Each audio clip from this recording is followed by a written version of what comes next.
Legacy Telugu stories, పిల్లల నీతి కథలు, కుందేలు తెలివి. ఒక అడవిలో పెద్ద సరస్సు ఉండేది. ఆ సరస్సు ఒడ్డున ఉన్న పొదల్లో చాలా కుందేళ్లు నివసించేవి. సరస్సు చుట్టూ ఉన్న అడవి అంతా కలిగి తిరిగేవి. దుంపలు కాయలు తినేవి. సరస్సులోని నీళ్లు తాగేవి. ఆడుతూ పాడుతూ హాయిగా జీవించేవి. వాటికి సుబుద్ధి అనే ముసలి కుందేలు నాయకత్వం వహించేది. కుందేళ్లకు ఎటువంటి కష్టం వచ్చినా తన తెలివితేటలతో, సమయస్ఫూర్తితో ఎదుర్కొని కాపాడేది. కాలమంతా ఒకే రీతిగా సాగదు కదా.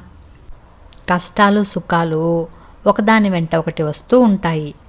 ఒకసారి ఈ కుందేళ్లకు కూడా ఒక కష్టం వచ్చింది. పక్కనున్న అడవి నుంచి ఒక ఏనుగుల గుంపు వచ్చింది. కుందేళ్లుండే పొదలను తొక్కుకుంటూ సరస్సు చేరింది. చాలా కుందేళ్ళు వాటి కాలు కింద పడి గాయపడ్డాయి. సరస్సులో ఏనుగులు ఎంతో కోలాహలం చేశాయి. నీళ్లను తొండాలతో చిమ్ముకుంటూ ఆనందంగా ఒకదాన్ని మరొకటి తోసుకున్నాయి. సరస్సంతా బురదమయం చేశాయి. మళ్ళీ పొదలను తొక్కుకుంటూ వెళ్ళిపోయాయి. కుందేళ్లన్నీ బెదిరిపోయాయి. ఆ రోజు రాత్రి వెన్నెల్లో కుందేళ్లన్నీ సమావేశమయ్యాయి. ఏనుగుల వల్ల కలిగిన ఇబ్బందులను గురించి చర్చించాయి. వీటి బారి నుంచి ఎలాగైనా తమను కాపాడమని సుబుద్ధిని వేడుకున్నాయి. సుబుద్ధి కూడా తీవ్ర ఆలోచనలో పడింది. మిత్రులతో కలిసి మంత్రాంగం చేసింది. అటూ ఇటూ తిరుగుతూ కాకతాళీయంగా ఆకాశం వైపు చూసింది. వెన్నెల వెదజల్లుతున్న చంద్రుడు కనిపించాడు. అప్పుడు దానికి తళుక్కుమని ఒక ఆలోచన తట్టింది. దాన్ని అమలు చేయాలనుకుంది. కుందేళ్లకు అభయమిచ్చి పంపేసింది.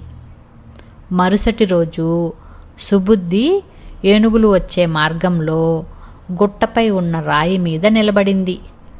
వాటి రాక కోసం ఎదురు చూడసాగింది. ఇంతలో ఏనుగుల అలికిడి వినిపించింది.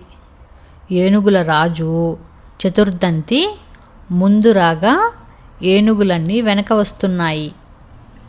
గజరాజుతో సుబుద్ధి నమస్కారం అంది. మాటలు విన్న చతుర్దంతి చుట్టూ కలే చూసింది. రాతి మీద ఉన్న కుందేలును గుర్తించింది. తొండం పైకెత్తి ఎవరు నీవు అని కోపంతో ఘీంకరించింది. సుబుద్ధి భయపడలేదు. శాంతమూర్తిగా ఉండే చంద్రునికే మీరు ఆగ్రహం కలిగించారు. సరస్సుని అపవిత్రం చేశారు. మీరు తక్షణం ఈ అడవి విడిచి వెళ్ళాలి.